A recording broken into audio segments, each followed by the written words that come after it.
जय Hind students, very good afternoon. अच्छा, वो केस लॉ में लिखवाना भूल गया। भी जस्ट एक बार क्लास के बाद तुरंत याद दिलाइएगा, उस केस लॉ का नाम आपको लिखवाते हैं। डियर स्टूडेंट्स, आज हम लोग एक नया चैप्टर स्टार्ट करने वाले हैं फॉर सीएस एग्जीक्यूटिव जेआईजीएल। इसका नाम है रजिस्ट्रेशन एक्ट। देखिए, हम लोग बीइंग अ कंपनी सेक्रेटरी बहुत सी चीजों से डील करेंगे आगे जा करके, which will include many kind of documentations। ठीक है, और डॉक्यूमेंटेशन जैसे अगर आप एक कंपनी के हैं, वो कंपनी कुछ जमीन जायदाद खरीद रही है या बेच रही है, या उसके ऊपर में उसको स्टैम्प ड्यूटी पे करना है, तो बहुत सी ऐसी चीजें हैं जो कि उन डॉक्यूमेंटेशन से जुड़ी हुई होगी।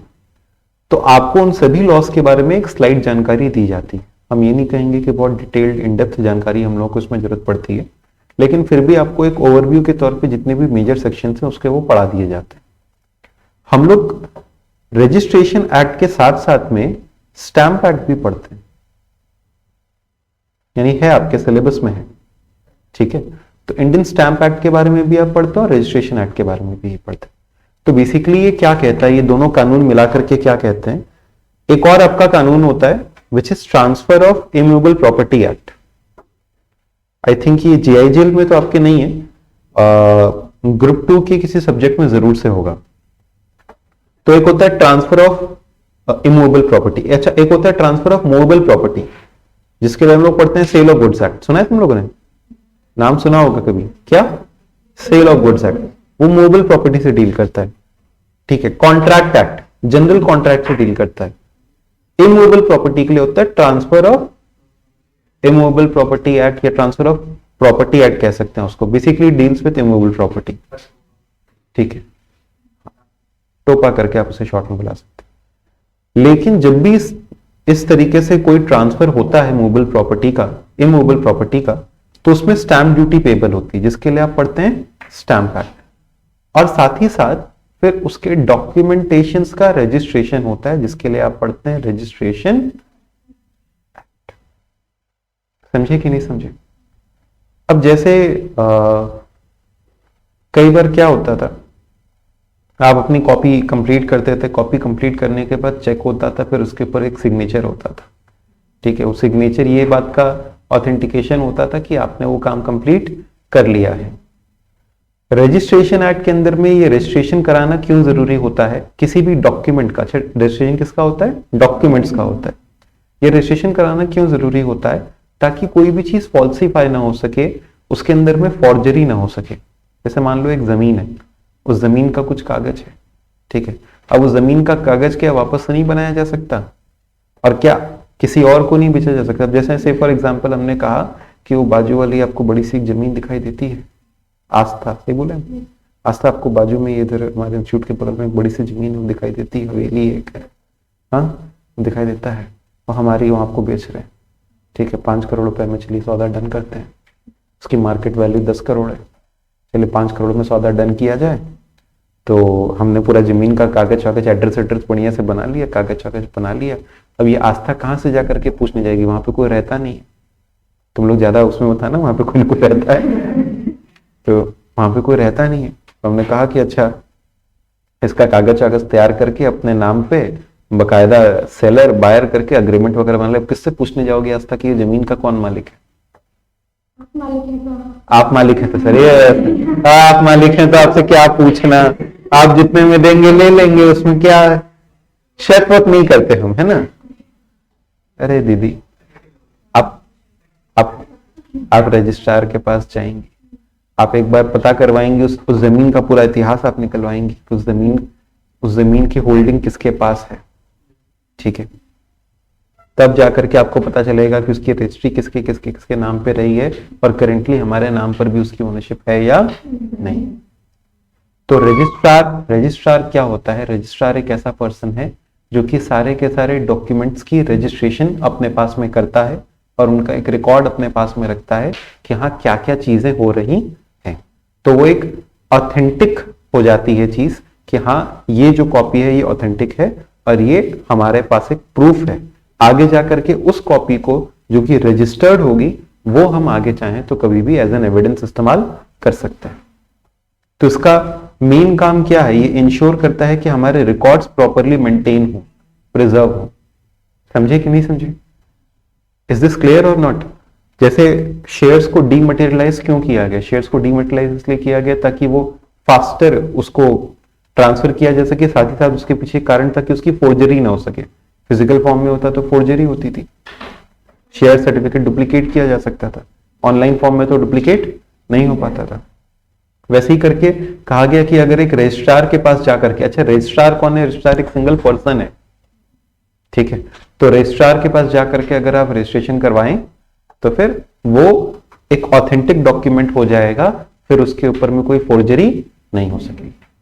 तो अगर आप हमसे जमीन खरीद रही हैं तो आप रजिस्ट्रार के पास पड़े हुए रिकॉर्ड्स में से सब कुछ निकलवाएंगी, आप देखेंगे कि आखिर वो जमीन किसकी है, किसके पास पहले पहले रहा है, तो सारी चीजों का बकायदा वेरिफिकेशन हो जाएगा। समझ गए? अच्छा, पहले हम लोग इसके बारे में सीखेंगे कि आखिर कितने समय में हमको रजिस्ट्रेशन करवाना पड़ता है। हमने इस चैप्टर को सेक्शन बाय सेक्शन कुछ चीजों को अरेंज करके रखा है। इसके पीछे कारण ये कि हमने ये चैप्टर जब आपके मॉड्यूल में देखा तो उसमें कंटेंट बहुत थोड़ा सा है, लेकिन उसको इतना फैला करके लिख दिया गया है और इतना डिसअरेंज करके लिख दिया गया ऊपर नीचे कि उसको इंटरप्रेट करना मुश्किल हो गया। तो हमने कुछ चीजों को बहुत शॉर्टन करके आसान लैंग्वेज में सेक्शन बाय सेक्शन लिख दिया है। तो आप लोग केवल जो हम आपको पढ़ा रहे हैं उस पर ध्यान से सुनते जाना, केवल सुनते जाना, इतना ही काम। सबसे पहले कहा गया कि आपको डॉक्यूमेंट्स का रजिस्ट्रेशन कराना है, तो कितने समय में किसी भी डॉक्यूमेंट का रजिस्ट्रेशन कराओगे? अच्छा, आमतौर पे कौन से डॉक्यूमेंट्स का रजिस्ट्रेशन होता है? तो आमतौर पे हम लोग जब कोई इमूवेबल प्रॉपर्टी खरीदते बेचते हैं तो उस डॉक्यूमेंट का रजिस्ट्रेशन होता है, ठीक है। पहले उसके ऊपर में स्टैंप ड्यूटी भरी जाती है। क्या भरा जाता है? Stamp duty. और फिर उसके बाद रजिस्ट्रेशन होता है। आमतौर पे कहा जाता है कि आप जब भी वो सेल एग्जीक्यूट कर रहे हैं तो 3 महीने के अंदर अंदर आपको उसके ऊपर की स्टैंप ड्यूटी पे करनी होती है और 4 महीने के अंदर अंदर आपको उस डॉक्यूमेंट का रजिस्ट्रेशन कराना होता है। वापस से, अगर कोई भी ट्रांजैक्शन एग्जीक्यूट किया गया है जिसका रजिस्ट्रेशन कंपलसरी है, बहुत सी चीजों का रजिस्ट्रेशन कंपलसरी होता है, बहुत सी चीजों का नहीं होता है। जैसे तुम लोगों ने सुना होगा कि किराएदारी नामा बनता है, रेंट एग्रीमेंट। कभी भी तुम लोग यूजुअली अधिकतर केसेस में देखोगे जो रेंट एग्रीमेंट बनता है वो 1 साल या उससे कम का बनता है। 1 साल से ज्यादा का रेंट एग्रीमेंट जल्दी आमतौर पर नहीं बनवाया जाता है। उसके पीछे कारण ये होता है कि रजिस्ट्रेशन एक्ट कहता है कि अगर आपने 1 साल से ज्यादा का रेंट एग्रीमेंट यानी लीज अग्रीमेंट अगर आपने करवाया है तो उसका रजिस्ट्रेशन कराना कंपलसरी होता है। रजिस्ट्रेशन कराएंगे तो उसके ऊपर में पैसा लगेगा, 5% 7% के हिसाब से पैसा लगेगा, तो वो भी तो खर्चा बढ़ जाएगा कि नहीं बढ़ जाएगा? बढ़ जाएगा। मान लो तुमको 10 लाख रुपया देना है, अगर साल भर का किराया 20 लाख रुपया तुमको देना है, तो 20 लाख रुपए का 5% निकाल लो, तुम्हारा 1 लाख रुपया तो ऐसे ही चला जाएगा। तो उतना आमतौर पर कोई देना नहीं चाहता है, तो लोग 3 साल का करने की जगह साल भर का कर लेते हैं। लेकिन अगर कोई, जैसे अभी हाल ही में हमारे पास में एक क्लाइंट आए, वो एक जगह ले रहे हैं, उसके ऊपर में इंफ्रा वगैरह उसका तैयार करवाएंगे। भाई साहब इंफ्रा तैयार करवाएंगे तो हम चाहेंगे 3 साल के लिए रखें, तो 3 साल के लिए ले रहा है। वो कहा कि सर हम रजिस्ट्री का फीस वगैरह दे देंगे, उसमें कोई दिक्कत नहीं है, लेकिन हमको 3 साल की ही लीज चाहिए, ठीक है। तो खैर, कहा यह जाता है कि आपको डॉक्यूमेंट को अगर रजिस्टर कराना जरूरी है तो आप उसको 4 महीने के अंदर अंदर रजिस्टर करा लो। क्या क्या टाइम दिया गया? 4 मंथ्स। विद इन 4 मंथ्स आप उसको रजिस्ट्रेशन करा लो। ये कहा सेक्शन 23 ने। तो सेक्शन 23 क्या कहता है? A document other than a will, वसीयत हटा दो, विल हटा दो। A document other than a will must be presented with in 4 months of its execution. जब साइनिंग वाइनिंग कर रहे हो 4 महीने के अंदर प्रेजेंट कर दो। सिंपल बात, ठीक। It also prescribes a period of 4 months for presenting a copy of a decree या order। जैसे कई बार क्या होता है, कोर्ट का ऑर्डर आता है या उसकी डिग्री आती है, अगर तुम चाहो तो उसका भी रजिस्ट्रेशन करा सकते हो। सर कोर्ट कुछ ऑर्डर दे रहा है, उसका रजिस्ट्रेशन कराएं। कोर्ट ने ऑर्डर दिया कि ये दोनों के बीच में जमीन का विवाद चल रहा था, ये जमीन इनकी नहीं है, आस्था की नहीं, सिद्धि की है। अब सिद्धि जाकर के उसका भी रजिस्ट्रेशन करा सकती। सर अजीब नादानी है। कोर्ट का ऑर्डर है, उसमें क्या रजिस्ट्रेशन कराना। अब मान लीजिए कराना चाहती हैं तो आप करा सकती हैं, लेकिन वो भी कितने समय में कराना, 4। कराने से फायदा क्या होगा, वो एक ऑथेंटिक हो जाएगा कि हाँ ऐसा ऐसा ऑर्डर है, ये उसकी एक वैलिड कॉपी है। तो 4 महीने के अंदर में आपको वो कराना होगा। It is counted from the date of decree, जिस दिन ऑर्डर आया उस दिन के 4 महीने के अंदर अंदर। खैर ज्यादा रेलेवेंट नहीं था। फिर इसके बाद अगला है सेक्शन 23A।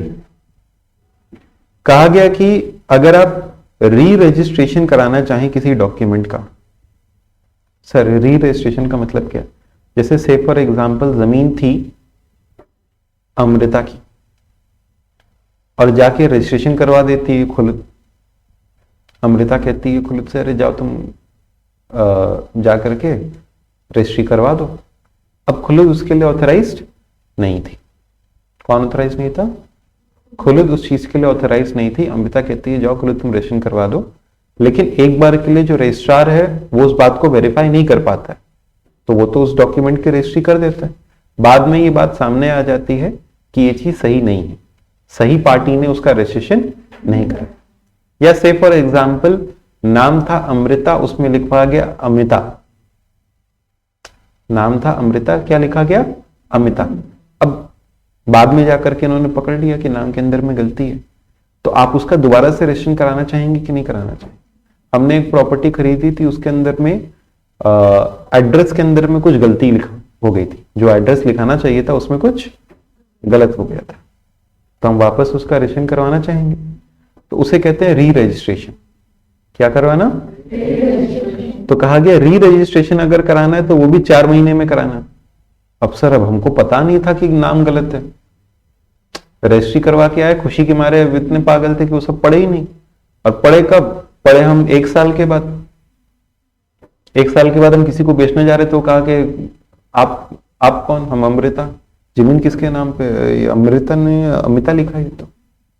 तो आपको क्या कराना होगा, री रजिस्ट्रेशन। री रजिस्ट्रेशन कराने के लिए कहा गया जब आपको मालूम चल गया तब से 4 महीने के अंदर करवा लो। आपको 1 साल के बाद मालूम चला, 1 साल के बाद 4 महीने के अंदर अंदर वापस उसकी रजिस्ट्री करो। ठीक है बात। If in any case document requiring re registration has been accepted for registration by a registrar or the sub registrar from a person, पढ़ो क्या लिखा है, and has been registered. Any person claiming under such document may within 4 months from his first becoming aware that the registration of the document is invalid present such document या cause the same to be presented.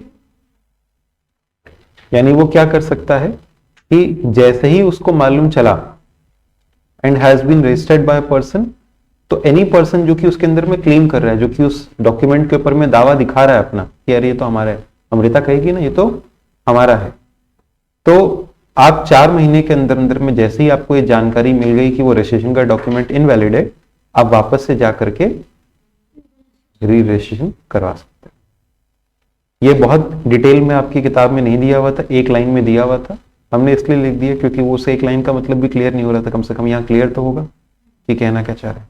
ये था री registration. आपकी book में दिया हुआ है बस इतना कि सेक्शन 23A डील्स विद री रजिस्ट्रेशन। सेक्शन 24 देखना। अब जैसे मान लीजिए हमारे बेचने वाले 4 लोग हैं, खरीदने वाला 1 है, बेचने वाले 4 हैं। इन्होंने आज साइन किया, 1 जनवरी को इन्होंने साइन किया, 31 जनवरी को इन्होंने साइन किया, 15 फरवरी को।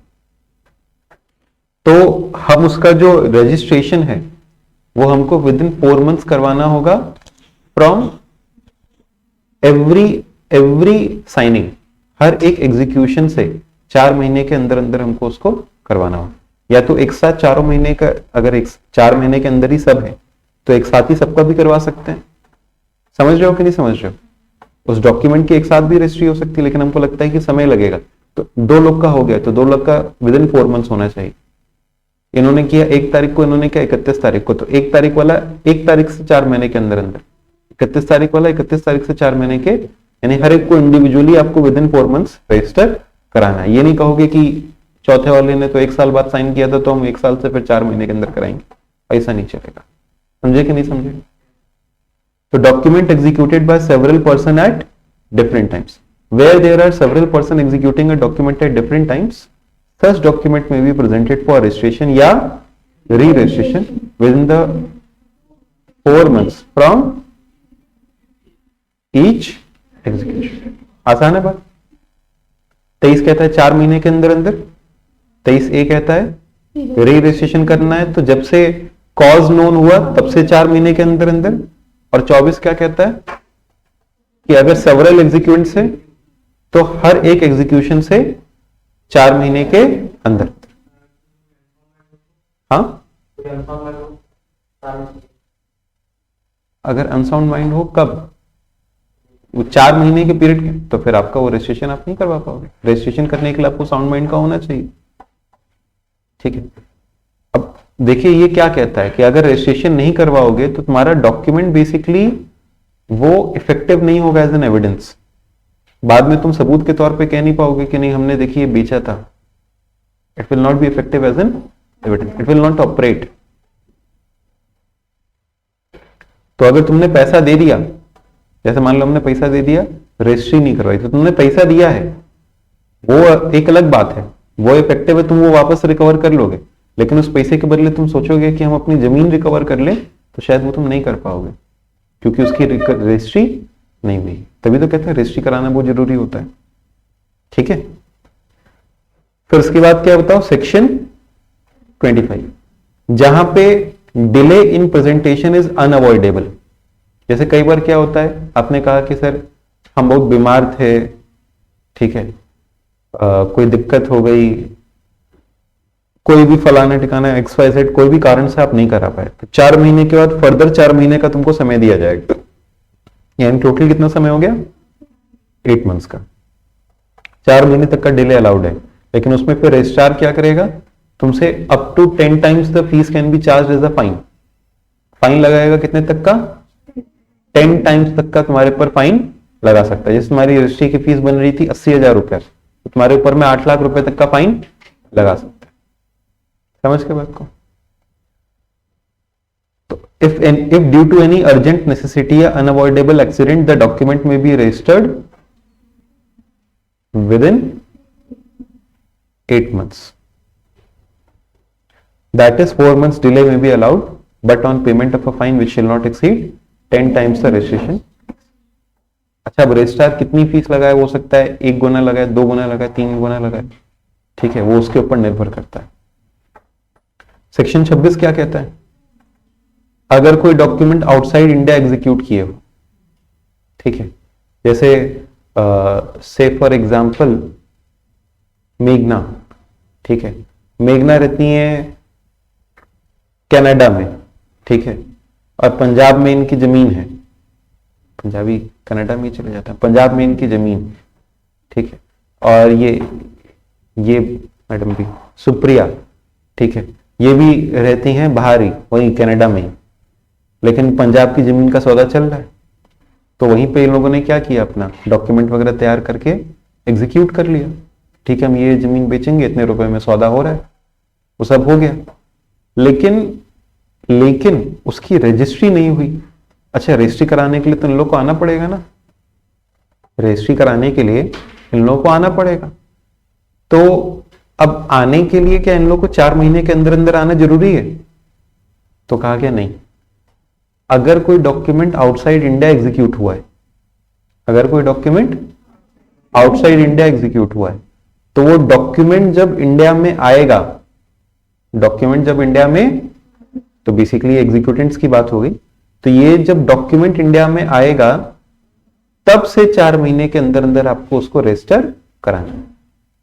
तो document executed outside India can be presented for registration any time with in 4 months after it's arrival इन, लेकिन जब तक तुम इंडिया में रजिस्ट्रेशन नहीं कराओगे तब तक वो वैलिड नहीं। अच्छा सर, विल की बात बताओ, तो विल को आप कभी भी रजिस्टर करा सकते हो। आज हमने अपनी वसीयत बनाई, 10 साल के बाद उसको रजिस्टर करा सकते हैं, ठीक है। अच्छा, विल का रजिस्ट्रेशन कराना कंपलसरी नहीं है, ऑप्शनल है, ठीक है, जैसे मेरे एक फ्रेंड है वकील साहब, अच्छा दोस्त है, हमसे कहता है शादी हो गई रजिस्ट्री करवा लो। मैरिज की भी रजिस्ट्रेशन होती है, मेरे को पता है, मैरिज भी रजिस्टर्ड होता है, मैरिज की रजिस्ट्री करवा लो। पहले सोचते थे, उसने बताया कि वही रजिस्ट्रार के सामने जाना होगा। हम सोचते जब जमीन जायदाद खरीदते तभी रजिस्ट्रार के सामने जाओ, शादी ब्याह हो गए तभी रजिस्ट्रार के, हाँ तो जाकर के रजिस्ट्री। हमने उससे सवाल पूछा, ये बताओ कि अगर उसकी रजिस्ट्री नहीं करवाई जाए तो क्या ये इनवैलिड माना जाएगा, क्या ये कंपलसरी? उसने कहा नहीं। इतना तो हमको भी आता है कि रजिस्ट्रेशन एक्ट कहता है कि ये सब क्या है, ऑप्शनल। कंपलसरी कुछ ही चीजें हैं वो हम तुमको पढ़ाएंगे, बाकी सारे क्या है, ऑप्शनल। मेरी मर्जी, हम चाहें तो रजिस्ट्री करवाएं, चाहें तो रजिस्ट्री ना करवाएं। ठीक है, अब तुम लोग मनी मनी हम सोचना था आपने कराया कि नहीं कराया। मैं नहीं कराया है, मेरी मर्जी। हाँ जी साहब, बिल्कुल। तो presentation of a will, will को आप जब चाहें तब प्रेजेंट करो। ठीक है, आज अगर आपने विल बनाई, इसको 10 साल बाद चाहो तो जाकर के प्रेजेंट करो। मतलब किसके सामने प्रेजेंट करोगे? रजिस्ट्रार के। ठीक है, अच्छा रजिस्ट्रार ना स्टेट्स का यूजुअली एक होता है, ठीक है, हाँ स्टेट वाइज होता है, उसके अंडर में सब रजिस्ट्रार्स होते हैं, यानी सब रजिस्ट्रार ढेर सारे होते हैं। एरिया वाइज, जैसे बड़े बड़े शहरों में एरिया वाइज भी हो सकते हैं, लोकेशन वाइज बटे हो सकते हैं, तो वो सब रजिस्ट्रार्स होते हैं। ठीक है, अब बात को समझ रहे हो? तो एक होता है रजिस्ट्रार और एक होता है सब रजिस्ट्रार। यूजुअली हम लोग जिनके साथ डील करते हैं वो सब registrars.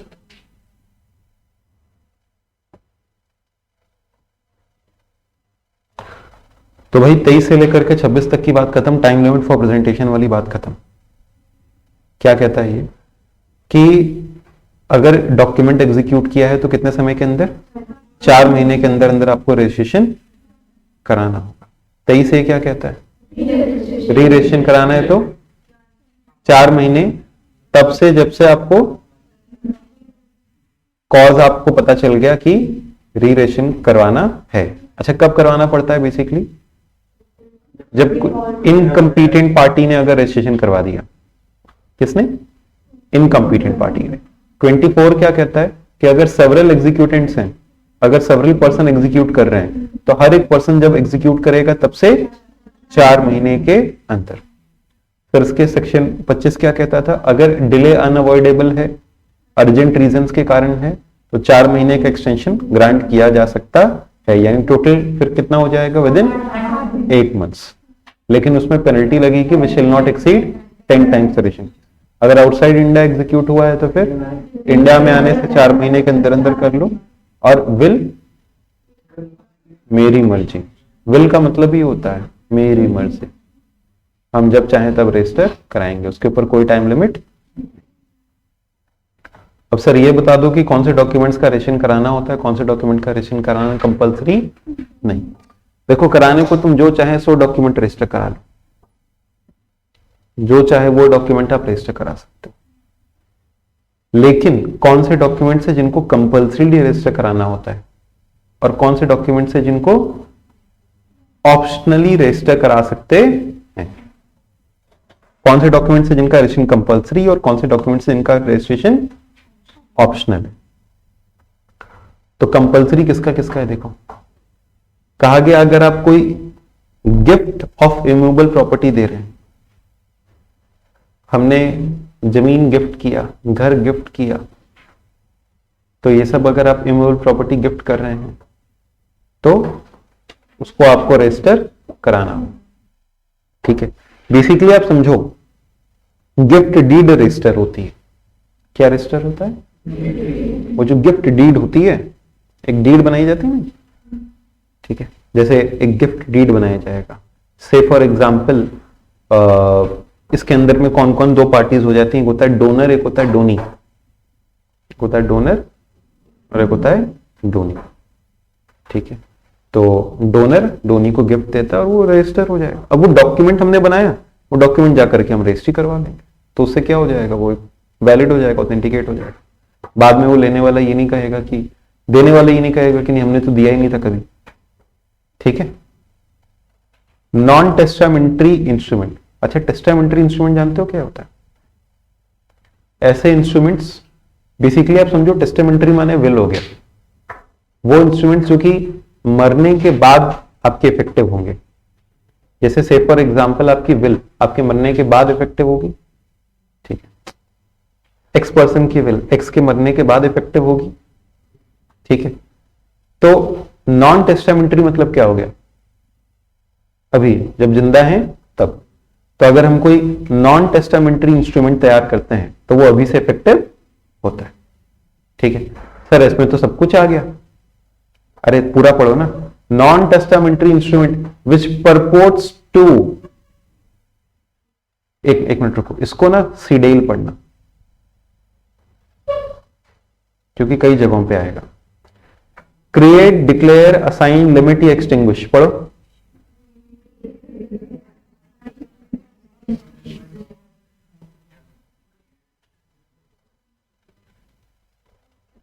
Create, declare, assign, limit या एक्सटिंग्विश, वेदर इन प्रेजेंट या फिर in future, any right, title, interest, whether vested या continue, of the value of 100 rupees and onwards to an immovable property. अरे सिंपल बात समझो, हमने नीचे एक्सेप्शंस में थोड़ा ये काट भी दिया था, कटपिट कर दिया था, ऊपर इसको कटपिट करना भूल गए। सुनो मेरी बात, 100 रुपए या उससे ज्यादा की अगर प्रॉपर्टी खरीदा बेची कर रहे हो तो फिर उसकी रजिस्ट्री कंपलसरी। 100 रुपए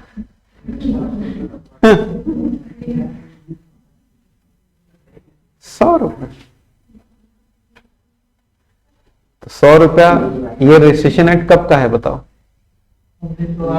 1908 का है। उस जमाने में बहुत होता था, 100 रुपया बहुत होता था, समझ रहे हो बात? ठीक। तो उस समय के हिसाब से अगर देखा जाए तो 100 रुपए ठीक वैल्यू अच्छी। और उसके बाद में उसमें ऐसा कोई बदलाव नहीं किया गया क्योंकि कहा गया तुम कराओगे ही रजिस्ट्रेशन, ठीक। तो पहले का क्या है कि 100 रुपए से नीचे का अगर कोई नॉन टेस्टामेंट्री इंस्ट्रूमेंट है, 100 रुपए से 100 रुपए या उसके ऊपर का जो कंपलसरी है वो बता रहे हैं, जो नहीं कंपलसरी होगा 100 से नीचे वाला वो ऑप्शनल हो जाएगा, और 100 या उससे ऊपर वाला कंपलसरी। क्या चीज?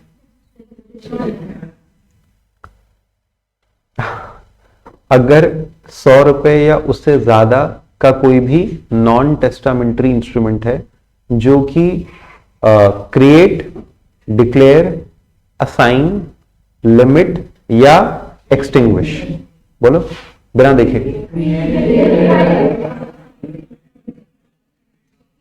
हाँ, क्रिएट, डिक्लेयर, असाइन, लिमिट या एक्सटिंग्विश करता है कोई भी राइट किसी भी इमूवेबल प्रॉपर्टी में, ठीक है।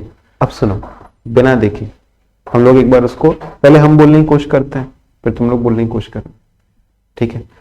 तो अगर कोई भी नॉन टेस्टामेंट्री इंस्ट्रूमेंट है, कोई भी नॉन टेस्टामेंट्री इंस्ट्रूमेंट है जो कि किसी भी इमूवेबल प्रॉपर्टी के अंदर में कोई भी right create, declare, assign, limit या एक्सटिंग्विश कर रहा है, जिसकी वैल्यू 100 रुपए या उससे ज्यादा है, तो उसका रजिस्ट्रेशन कंपल्सरी। एक बार फिर से शॉर्ट में हम लोग 4 क्रक्स की बातों को देख रहे हैं, 4 क्रक्स वाली बातों को हम लोग देख रहे हैं, एक बार फिर से सुनना। अगर कोई भी नॉन टेस्टामेंट्री इंस्ट्रूमेंट किसी भी इमूवेबल प्रॉपर्टी में कोई राइट क्रिएट, डिक्लेयर, असाइन या एक्सटिंग्विश कर रहा है ऑफ द वैल्यू ऑफ ₹100 और upwards, then it has to be compulsorily registered। चलो अब आगे नीचे एक्सेप्शंस में ना हमने इसको शॉर्ट में लिखा है, हटा ही दिए, पॉइंट ही हटा दिए क्या? वाह,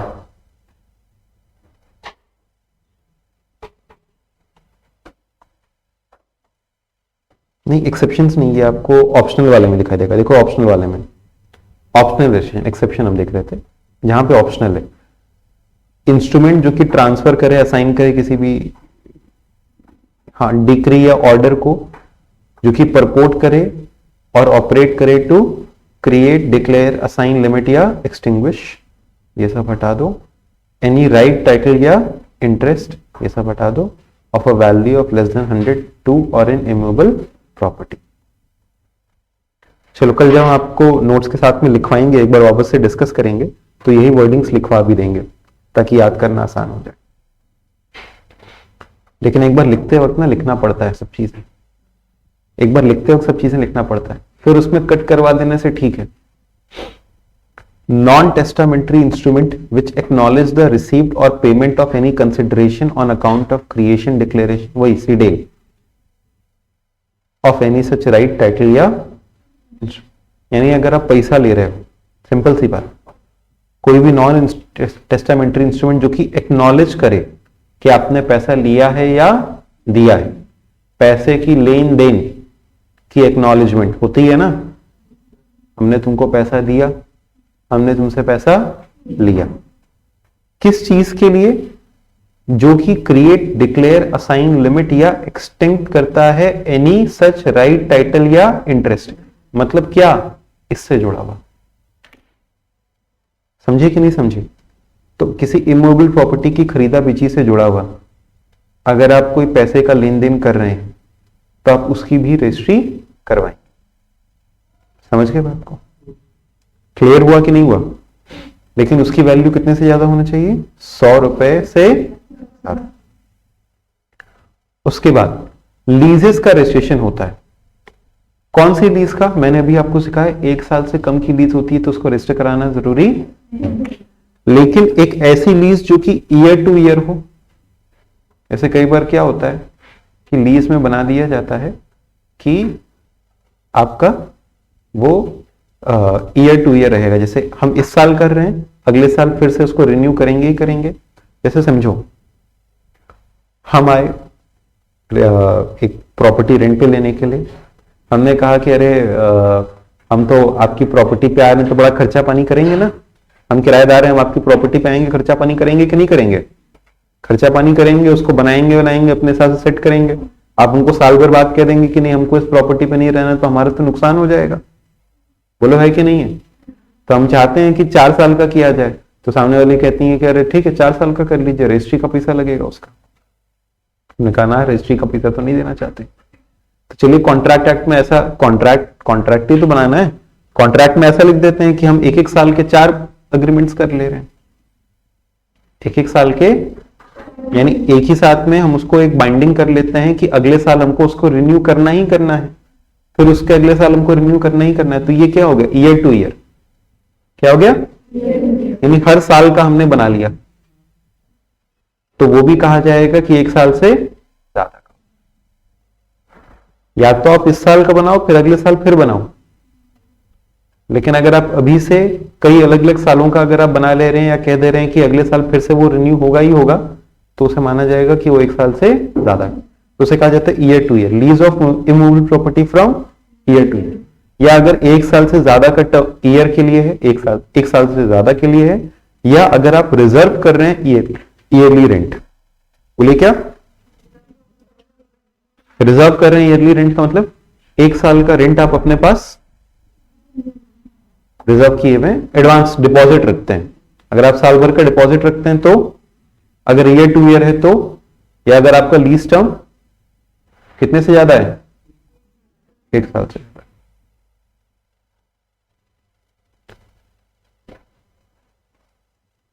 सर जी अब ये बताइए कि कौन कौन से डॉक्यूमेंट्स का रजिस्ट्रेशन कंपलसरी नहीं?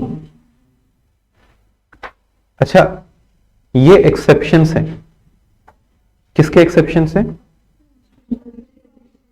कंपलसरी, यानी हो सकता है कि ऊपर से जुड़ी हुई कोई बात हो, लेकिन अगर वो कंपोजिशन का मामला है, अगर वो जॉइंट स्टॉक कंपनी का मामला है, जिसके शेयर से जुड़ा हुआ उनके कोई मामला है, जैसे मान लो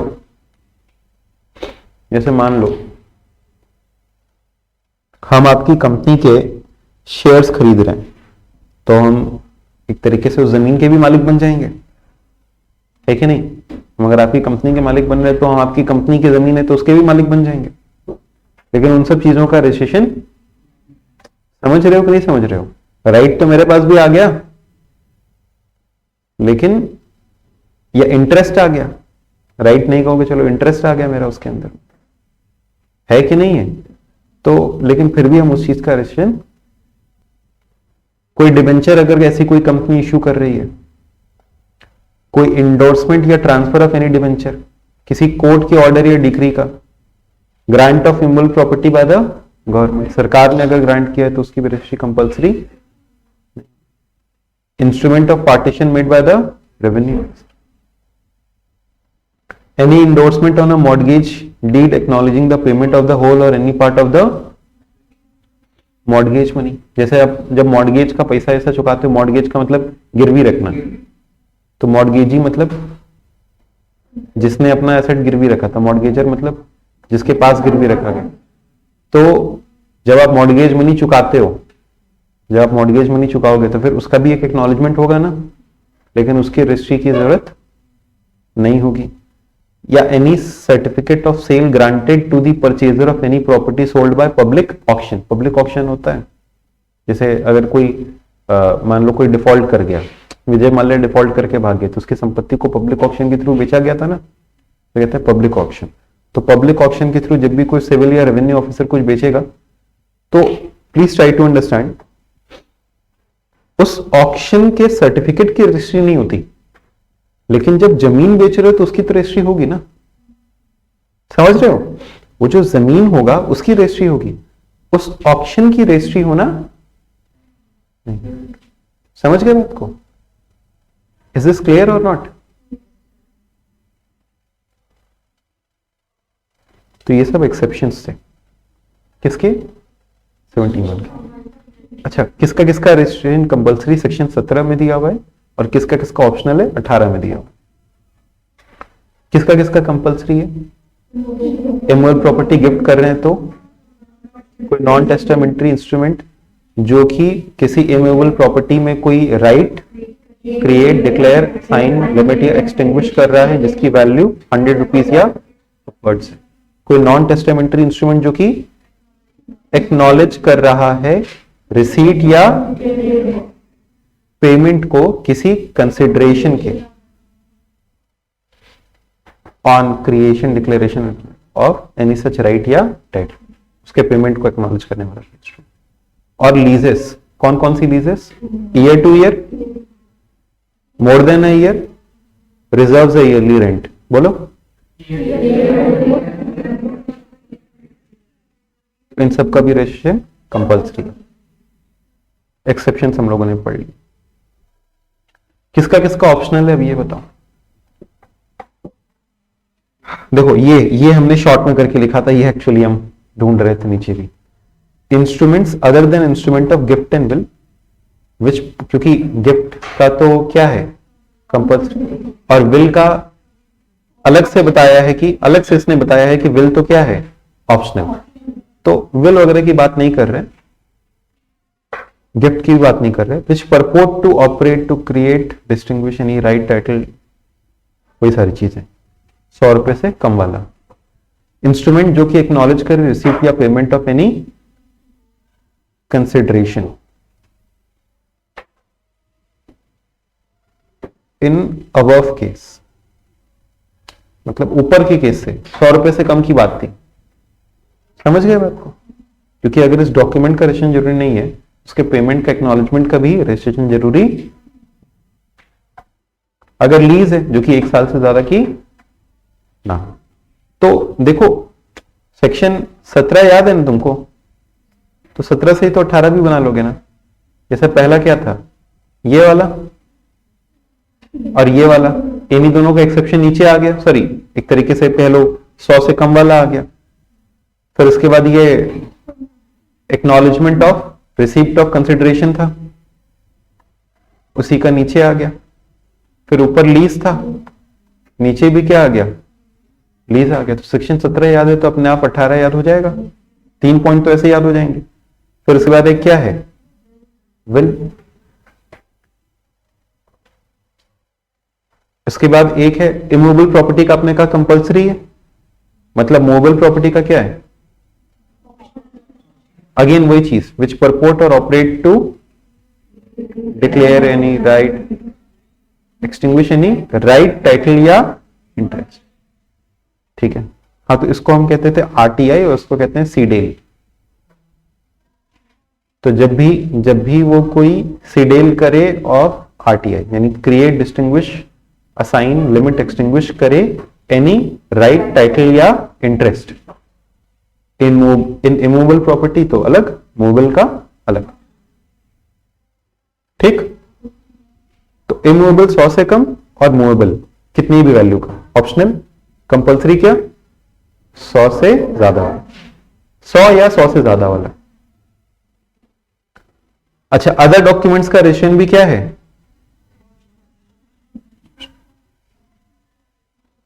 ठीक है क्या बात, अरे बोलो यहां तक की बातें ठीक है क्या? सर जी कहां पे जाएंगे रजिस्ट्रेशन के लिए ये बताओ आप। दीदी आप कितना भी मुंह बना करके बाजू वाले को देख लीजिए, हमको फर्क नहीं पड़। ठीक, हाँ बताइए। हाँ, तो रजिस्ट्रार ऑफिस, जैसे मान लो हमारी जमीन है, से फॉर एग्जांपल कलकत्ता में, और हम उसको यहां से बैठे बैठे बेचना चाहते हैं।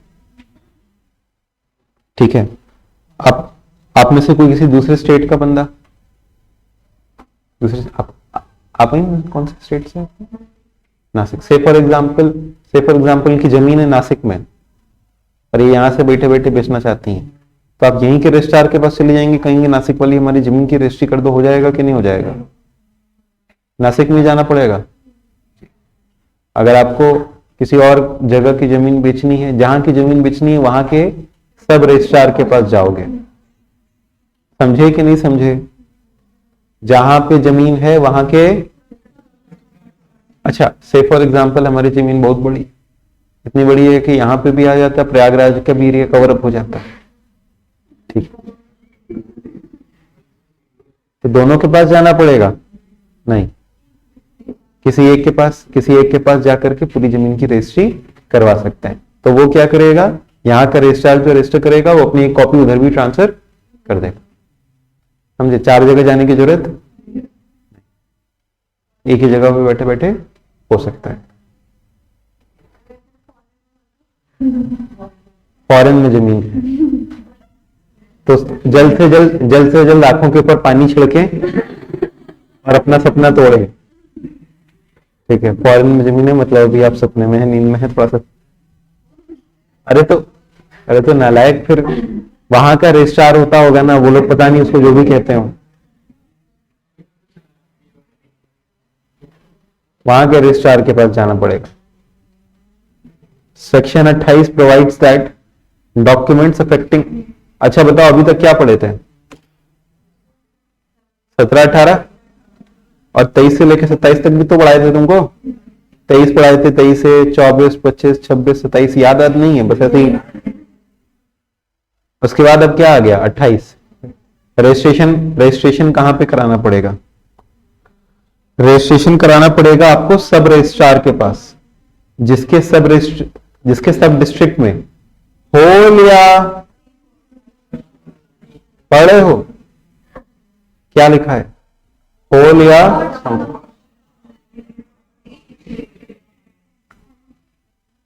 सेक्शन 29 कहता है, सेक्शन 29 क्या कहता है कि एनी अदर डॉक्यूमेंट में be presented either in the office of सब रजिस्ट्रार इन सब डिस्ट्रिक्ट, यानी बाकी डॉक्यूमेंट जहां चाहे वहां रजिस्ट्री करवाओ।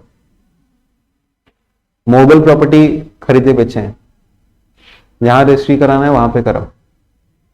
ठीक है, विल वसीयत यहां पे बना रहे हैं, जाके हम गोवा में रजिस्टर कराएंगे, कोई दिक्कत है? समझ गए? फिर इसके बाद अच्छा, तो ये बताओ इमूवेबल प्रॉपर्टी से जुड़ा हुआ कहां पे रजिस्ट्रेशन होगा? सब रजिस्ट्रार तो पूरे इंडिया में है, कृपया मेरा खून न खौलाएं। जिनके सब डिस्ट्रिक्ट में वो प्रॉपर्टी होली या पार्टली सिचुएटेड है। सेक्शन 29 क्या कहता है? अदर डॉक्यूमेंट आपकी मर्जी है, जहां चाहे वहां पे करवा सकते हो रजिस्टर। ठीक है, या तो जहां पे, या तो फिर देखो, या तो वहां पे करवाओ जहां पे एग्जीक्यूटेंट्स हैं। ठीक है, जहां पे उसको एग्जीक्यूट किया गया, जहां पे एग्जीक्यूट किया गया तो वहां पे करवाओ, या तो फिर किसी भी सब रजिस्ट्रार के पास करवा सकते हो under the state government at which all the person executing desire the document to be registered. यानी जहां पे आप चाहते हो वहां पे भी करवा सकते, या तो जहां पे एग्जीक्यूट कर रहे हो वहां पे, या तो फिर registration of a document elsewhere will be held to be. अगर आपने गलत जगह पर रजिस्ट्रेशन करा दिया, आपके एग्जाम में केस स्टडी आएगी। क्या है केस स्टडी? बताइए। केस स्टडी आएगी आपके एग्जाम के अंदर में कि वाराणसी में जमीन है, इलाहाबाद में बैठे बैठे रजिस्ट्री करवाना चाहते हैं, करवा सकते हैं कि नहीं करवा सकते हैं? जवाब है नहीं करवा।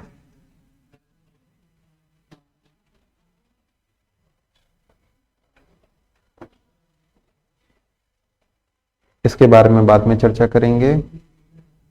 बस ऑनलाइन, हाँ, रजिस्ट्रार को फ्रेंड रिक्वेस्ट भेजेंगे, फिर उससे कहेंगे कि भाई ये काम है करवा दो, हाँ, क्लास खत्म। आज के लिए सिर्फ इतना ही, आज के लिए सिर्फ इतना ही। अगली क्लास में, अरे रुक जाओ, बात मत करो तुम लोग। अगली क्लास में आपका ये चैप्टर भी खत्म हो जाएगा। ठीक है, रजिस्ट्रेशन एक्ट ये चैप्टर भी खत्म हो जाएगा। तो आज की क्लास में हम, अरे रुक जाओ, पैकअप कर रहे हो, तुम लोग को जानने नहीं देंगे 5 मिनट तक। तो आज की क्लास में क्या क्या पढ़े थे? 17, 18, 17 क्या था?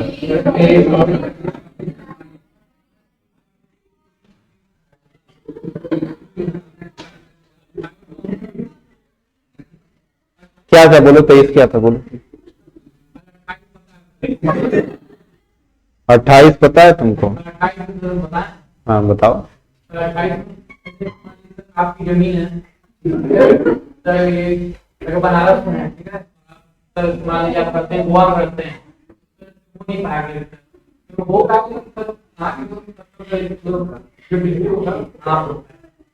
उसी एरिया के रजिस्ट्रार के पास कराना। बस तुम्हारे जवाब के बाद हम और सवाल नहीं पूछना। Thank you so much.